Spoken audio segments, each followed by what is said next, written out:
Hello, Bachcho. Let's read our question, and that is find out how Melvin Calvin worked out the complete biosynthetic pathway for synthesis of sugar. हमें यहाँ ये बताना है कि कैसे Melvin kelvin ने जो बायोसिंथेटिक पाथवे है जो कि शुगर सिंथेसिस में इन्वॉल्व होता है उसे कैसे फाइंड आउट किया। फर्स्ट ऑफ ऑल जब हम मेल्विन कैल्विन की बात करते हैं as you can see this name, तो आपको ये ध्यान रखना चाहिए कि जो फोटोसिंथेसिस में केल्विन साइकिल है वो इन्होंने ही डिस्कवर की थी, इसीलिए हम उसको केल्विन साइकिल भी बोलते हैं। इसीलिए always remember that Melvin Calvin is the one who discovered the Calvin cycle और the biosynthetic pathway for the synthesis of sugar. और इसके लिए ही इनको जो है नोबेल प्राइज मिला था 1961 में। Now what he did is he basically took this plant. इन्होंने क्या किया, ही यूज्ड क्लोरेला। जो प्लांट इन्होंने यूज किया था वो था chlorella.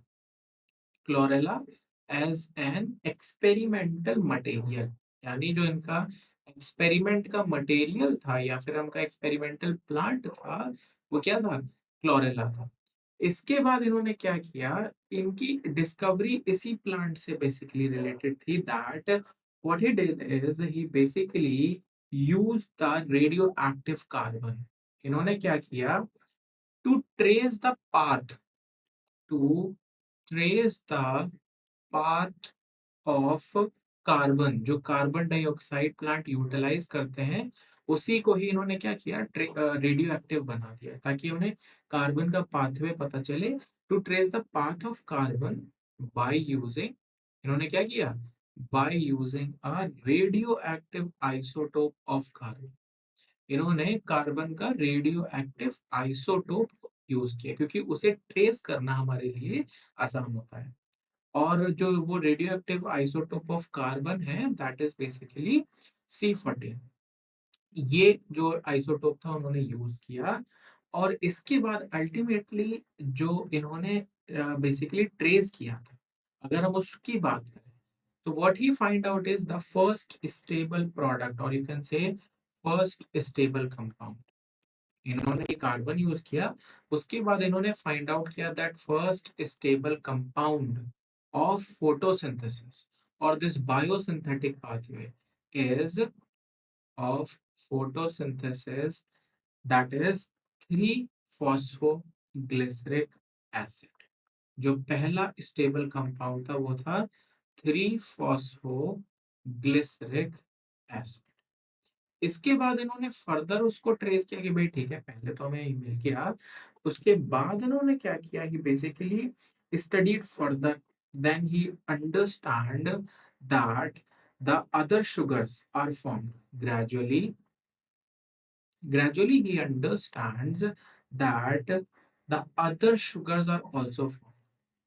Other sugars are formed जो कि बेसिकली हेक्सोस हैं या फिर हम कहें पेंटोसेस हैं या टेट्रोसेस हैं, ये सब फॉर्म हुए। एंड देन ही रियलाइज कि ओके ठीक है कुछ इस तरीके से जो शुगर फॉर्मेशन होता है वो होता है। बेसिकली होता क्या है कि जब इन्होंने ये जिस टेक्निक की हम बात कर रहे हैं कि भाई रेडियो एक्टिव आइसोटोप इन्होंने यूज किया, उससे हुआ क्या, he get various we can say chromatogram. यहाँ पे हम कह सकते हैं ही कंपेयर्ड, इन्होंने क्या किया, compare the radio active radio active compounds, जो रेडियो एक्टिव कंपाउंड यूज कर रहे थे on chromatogram.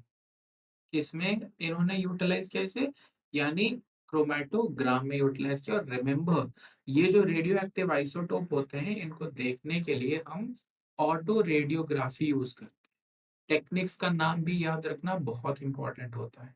Auto radiography basically हमें जो रेडियो एक्टिव आइसोटोप है उसको ट्रेस करने में हेल्प करती है कि कहाँ पर है, इस रेडियोग्राफ से हम देख सकते हैं और उससे हमें मिलते हैं क्रोमेटोग्राम। और उन्हीं क्रोमेटोग्राम को इन्होंने कंपेयर करके ये फाइंड आउट किया कि पहला स्टेबल कंपाउंड जो था वो 3 फॉस्फोग्लिसरिक एसिड था।